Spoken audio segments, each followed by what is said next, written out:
Have you figured out your niche? Are you helping adding value to other people's lives?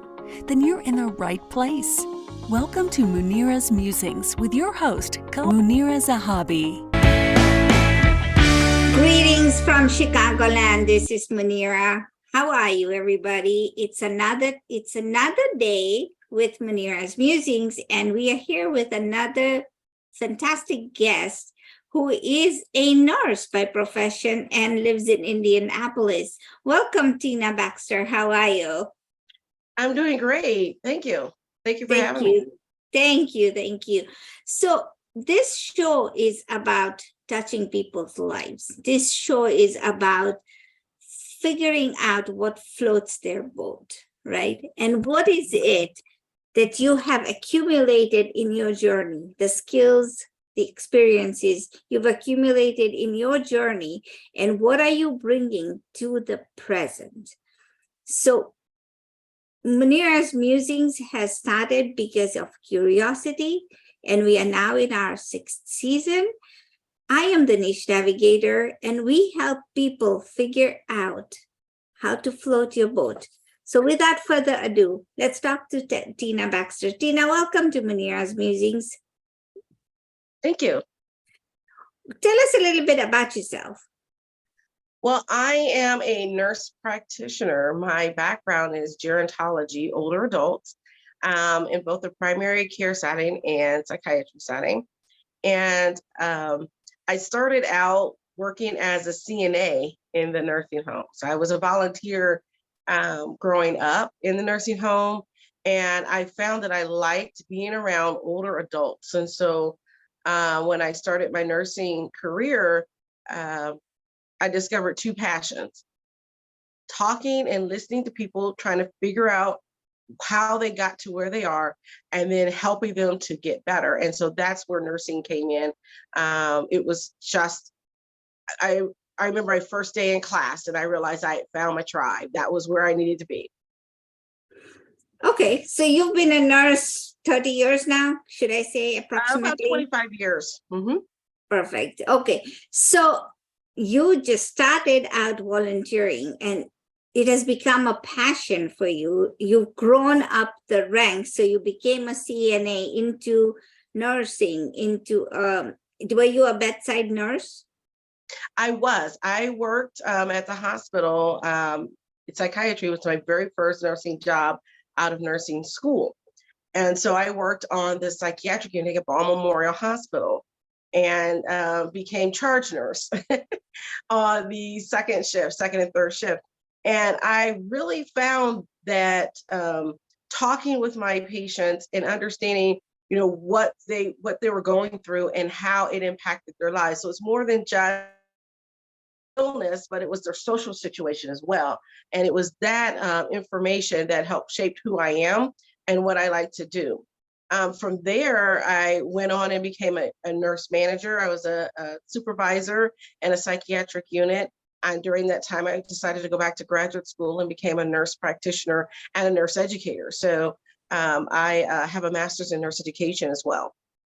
That's awesome. So you just climbed the ranks and loved nursing, and it is what has shaped your career. So from psychiatry, why did you go into gerontology?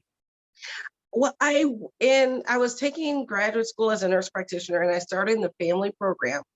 But I realized when I got to my peds rotation that I was missing the older adults. I just kind of wanted to go back and visit and see how they were doing. And that made me realize I'm in the wrong program.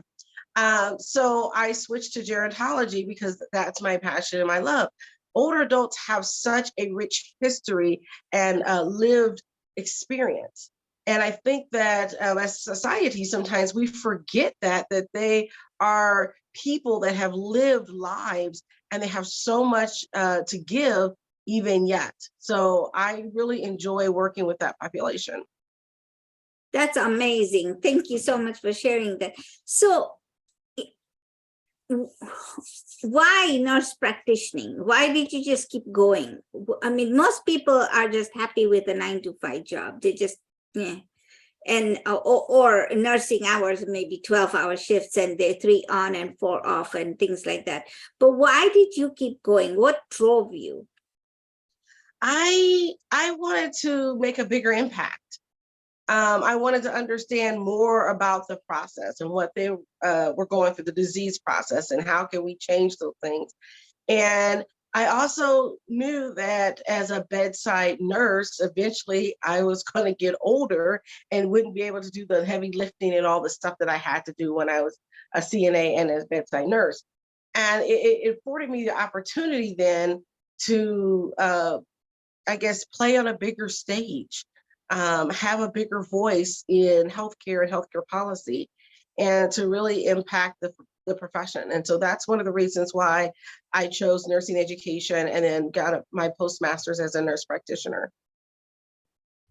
So this is very interesting, right? So you thought about your old age and thought, you know what, I need to change paths here. And you have, and you've been very successful in it. But there's more. What's next? Like, you're a nurse practitioner, you work with all this. I mean, what's next? Well, interesting enough, I've always had multiple interests. And I started as a nursing student. I taught CPR classes on the side, so I had a side hustle. And I never thought about owning a business. And I was in between jobs. This is right, 2008, 2009, in the recession. And I was in between jobs and I was planning on writing a book. And I asked a friend, because she was starting a business, I said, hey, can I lease a room in your business so that I could write this book? She was actually have been one of my mentors in graduate school. And she said, well, I have a better idea. Why don't you come on board as our chief operating officer and help me get this business started? And that's how we started our CNA training school, because it gave me a chance to teach on my own time. What I find in traditional academia, it's really geared toward the university and their program. They're very rigid. I mean, classes at 10, that's what it's going to be. No matter what else you got going on in your life, you have to be there at 10 o'clock. And I wanted more flexibility for not just for myself, but also for my students. And so we started a CNA training school so that we can do that. And because everybody was out of jobs during this recession, we thought this to give you a trainable skill that you can go in and get a start and maybe further your education in healthcare. And we've seen that happen. One of our very first classes, one of our students actually is a nursing home administrator and now is the vice president of the whole thing. He started out as a CNA in our class, who, by the way, he still maintains his CNA license. So that's great, because that way he can work the floor if he needs to in one of his buildings. So I think that's awesome. Well, impacting lives is what you do, I see. Okay, so going back to your geriatric patients, right? Yes. You love them. And I love geriatric patients because they always say that you can learn so much at sitting at their feet, right? Because they have yes. so much experience and they're so rich in their lives and stories and everything else. But tell me, what is the worst experience at the feet of a geriatric patient that you've experienced, and what is one of the best advices that you've received? I would say one of my worst experiences was having to tell someone that they had metastatic cancer and that their prognosis was very poor, and this person ended up living only about 2 weeks. So that, I think, is one of my worst experiences with the older adult population, is to have to be that bearer of bad news. I will say, however, because I worked in hospice care as well, that one of my best experiences and one of my learning experiences is that people are very resilient. I remember it was a Sunday, and I don't typically work on Sunday, but I was working in hospice and I had to do this visit. and as a nurse practitioner. And I just was really dreading. I was tired. It's been a long week. This is my second job. And so I had to drive like an hour to go see her. So I get there and I'm just like, let's just get through this. So I can go back home. And I got there and she was just laying in bed. Her eyes were closed and her daughter was there. And the daughter was telling me about her mom, and we were trying to do the intake. And then I don't know how it came about, but something was said, and the mom got up and she started to tell me all about the goodness of God and what he did for her over her life, and how she had asked him to send her a mother-in-law. She said she always wanted a mother-in-law. And so she prayed and prayed and prayed. Ever since she was a little girl, she always wanted a mother-in-law. So she found this guy, she fell in love with him, they got married, and she finally got a mother-in-law. Problem was, the mother-in-law wasn't someone that she liked. They did not get along. She was a mean mother-in-law. And so she said from then on, she told the Lord, and every time I ask for you for something and it's not good for me, don't give it to me. But she got up and she, here I'm thinking this woman is on her, deathbed, on her way out. But the daughter had said something about her mother's faith, and she came alive. And she shared this story, and she had us laughing. And before you know it, she encouraged me. And I really enjoyed having that conversation with her. And that always stuck with me. Don't ask for something, if you're not sure you want to get it. Be specific when you're praying. And so it was really funny, but it was really nice to be able to meet this woman. And I knew that, her time was short, but what a great impact that she made and an impression she made on me. Positivity, right? Yes. All right. So that's a wonderful story. Thank you so much. My question, I still am trying to figure things out, right? Because geriatrics is very painful. And I'm not talking aches and pain, because at that age all of those people have those. But what I'm talking about is when you see people who are left in nursing homes, or they are in a place where they don't have anybody to come to visit them, and it's painful. Then sometimes if you have children, I've seen people who have children and the kids are not treating their parents right.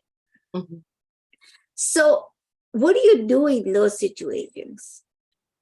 Oftentimes the staff becomes the surrogate family. We've had some that had no one to come visit, no family. So staff will get together and make sure that they get a birthday present, or make sure they get a Christmas present. They'll make sure that they'll visit or do something a little extra, maybe help them get their hair done, or find a nice suit when they go out on outings, or whatever that they need. And so the staff really becomes that surrogate family. I remember there was a case where there's a gentleman, and he lived to be about 104 before he died. And he had family, but they were estranged. They didn't have a good relationship.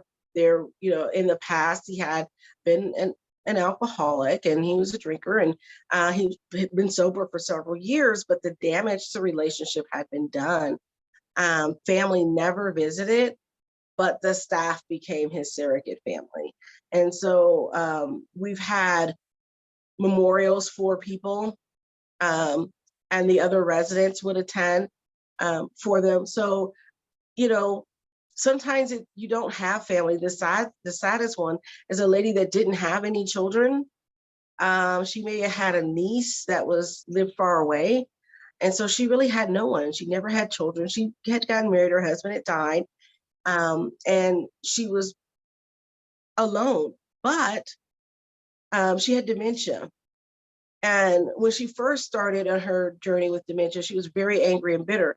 But toward the latter part of her life, this is what I got to see. She was the happiest I'd ever seen her. Always laughing, always smiling, didn't remember the bad times. She only remembered the great things. And she was excited every morning to get up and do something, because she never knew what was going to happen. And so I think of if you're going to face an illness like that, I would like to go out that way, being happy every day. And this is a woman that, when I first met her, wanted to kill herself, wanted to go to Oregon so she can commit suicide because it was legal there. And she was from Oregon. And so as her dementia progressed, it seemed to, I don't know, it just, that burden just seemed to lift, because she forgot that she used to be a teacher, and she forgot that she used to be able to play the piano. She forgot those things, but she didn't forget to smile, and she didn't forget to laugh. And I think that we as a society don't face getting older and death easy. We've kind of put it away. And so we've made it this mystery and this thing that we must fight against every time. But yet there is something to be said to aging with grace. And I will say that this woman definitely did that. Okay, got it. Got it. So what is your advice to people listening? Like, give us 3 points of your advice where when you hear, when in your business, in your, as people age, and there's a huge population of the baby boomers that are aging right now. So what is your advice to anybody listening? My advice is to recognize what season you're in. I realized I was in a season where my parents are getting older. My parents have been retired for a long time, but I realize I'm in that season to where I have to take care of my parents more. I have to be there for them more. And shortly before my dad passed last year, I started to see how they needed more support. And I'm going to say, you have to realize what season you're in. You may have started out as the college professor. I'll give you a great example. I had a patient who was a college professor. He loved what he did, but he was tired. He was burnt out. He retired, and he had this list of things that he was going to do in his retirement. Well, within 6 months, he had done them all. And so he was like, now what? And so he was depressed because he couldn't figure out what came after. And so I always tell people, you're going to retire from your job, but not from life. So find something that gives you meaning later in your life, whether it's volunteering, whether it's taking up a second career. Don't think that just because you can't do that one thing, that's all that's left for you. There's so many medical professionals right now that are leaving the profession. And I always say, don't leave your profession, leave your job, but don't leave your profession. Because you can take those skills that you've learned and use them in a different way. Maybe you write a book, or you're a blogger, or you teach a course, or you do something that helps the next generation, but you can always be productive. And so that's my advice. Stay productive, and know that even though this season of life may have passed, you have another season to enjoy, and look for that joy in that season. Thank you so much for those points. Where do people find you, Tina? You can find me on our website. One is baxterprofessionalservices.com, and that's where my legal nurse consulting website. That's where I help attorneys with their medical cases, etc. And then you can also find me at the Nurse Shark Academy website. That's nursesharkacademy.biz. And that's where I help nurses build and launch their own businesses. So when they're ready to maybe move from the bedside or do something different, again, I can help you find that correct niche for you in your business. I appreciate you. Thank you so much. So there you have it, folks. We have a nurse who is an expert in her field, but she has 2 side businesses, as we just talked about. One, she's helping legal counsel as to figure out what is happening with whatever the legal counsel needs help with. And then 2, she helps ladies, nurses, not only ladies, but nurses, helping them to figure out what the next step in life is. So what's your dream about? What are you trying to achieve? What do you want out of life? Have you even thought about these questions? If you haven't, reach out to one of the coaches that we exhibit and we showcase on our show, because you never know who is going to impact you, and we never know who is that person that you resonate with, who is speaking directly into you. So with that, our show has to come to an end today. We will be back with another person, another episode next week. So stay tuned in. And if you like what we are sharing, go ahead, like, share, and subscribe to our channel. We will see you next week. Thank you, Tina. Have a good week, everybody. Thank you. Thank you for listening to this episode of Munira's Musings with your host, Munira Zahabi. If you enjoyed our show, please share and subscribe to this channel. And for more content, please join our Facebook group.